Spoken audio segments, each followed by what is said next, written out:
હાલો મિત્રો જય માતાજી. એ લાલા મુંજકી કાઢી અહીંયા આવ તો. હાલો મિત્રો જય માતાજી. આજે હું બહુ હેરાન છું, બહુ જ તકલીફમાં છું. આજે મેગી ખાવા મળવાની છે, આજે બીજું કાંઈ મળવાનું નથી. આજે હું બહાર ગઈ હતી, અત્યારે આવી છું. આજે થોડીક મારે કામ હતું અપરસન્સીનું, અને આજે બહુ હેરાન છું. રુદ્રના રેરે રહેતી નહીં અને ચડી પહેરી નથી, અને આજે મેગી ખાઈને જ રોડવાનું છે. અને આજે મારો ફોન ચોરી થઈ ગયો છે, એટલે એ વિશે આજે હું કહું છું કે આજે બહુ હેરાન છું. પોલીસ ચોકીએ ફોનની અરજી પણ દેવા ગઈ હતી.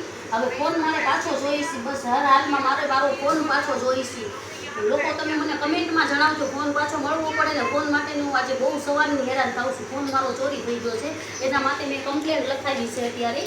અને આજે સવારની એટલે પોલીસ ચોકીએ જતી ભાઈ મારો ફોન ને પૈસા બધું ચોરી થઈ ગયું છે થોડું, તો એના માટે થોડીક આમ હેરાન છું. હજી પાછું 5 વાગે પાછું જવાનું છે.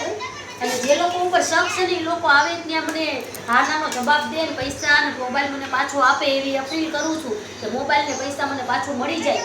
એવી રીતના હું કહું છું કે મને મોબાઈલ ને પાછું મળી જાય. 5 વાગે હું જઈશ. મોટા સાહેબે કીધું કે 5 વાગે આવજો. 5 વાગે એ લોકો આવવાના છે, જેના ઉપર મને શક છે એ મારા ઘરેથી ફોન ને પૈસા બધું ચોરી થઈ ગયું છે. એટલે હવે સાંજે હું 5 વાગે પાછી જઈશ. આજે